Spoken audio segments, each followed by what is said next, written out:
តាំងពីធ្វើផ្លូវហ្នឹងហើយចាក់ដីស្អាតមកញៀវច្រើនតាំងពីច្រើនអត់មានថាចាំថ្ងៃសៅរ៍អាទិត្យអូនច្រើនរហូតហ្មងតាំងពីចាក់ដីចាក់អីផ្លូវស្អាតមកមានភ្ញៀវប៉ុន្តែអ៊ីលក់តែសៅរ៍អាទិត្យណាអ៊ីនឹកឃើញថាចិត្តមាកចឹងស្មានអត់ភ្ញៀវហើយដល់ហើយច្រើនដែរកាត់អូបន្តិចមកសិលមិញអស់មួយថ្ងៃអស់ថ្ងៃនេះ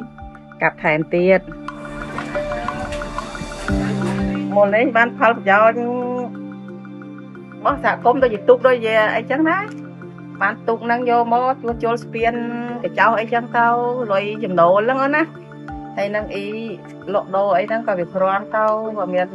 ភ្ញៀវច្រើនចឹងហើយទៅស៊ីតាំងពីតែសមុទ្រហើយមកមានភ្ញៀវហោហែរហូតដល់ដល់ចាក់ដីហើយផ្លូវស្អាតទៀតអាភ្ញៀវនេះច្រើនជាងលើកមុនទៀតចឹងណាបើសិនជាភ្ញៀវច្រើនអាចលក់មួយទឹកពេញមួយទឹកសៅរ៍អាទិត្យដែរដូចថាទូកមាន16ហើយដល់ហើយមានម្នាក់ពីរជើងខ្លះចឹងវាឡើងទូក20ទូកជាងចឹងវាបានគិតតាមហ្នឹង20ទូកជាងជីមានតិចមានច្រើនចឹងថ្ងៃនេះមួយជើង16ហ្នឹង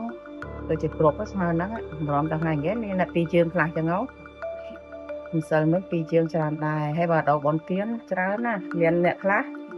6 7ជើងក៏មានដែរដាក់គ្នាចឹងគ្នារត់ទៅវិញបានជើងទៀតឆ្នាំទៅ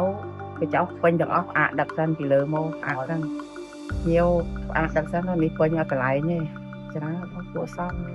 ផ្លូវយើងស្អាតហើយនឹងកន្លែងដាក់ឡានអីស្អាតហើយបងប្អូនយើងទាំងអស់គ្នាមកលេងសហគមន៍យើងឲ្យបានច្រើនអរគុណច្រើនហើយបានបងប្អូនមកជួយលេងសហគមន៍តាពាក់តកាបានអ៊ីលក់ដូរលក់អី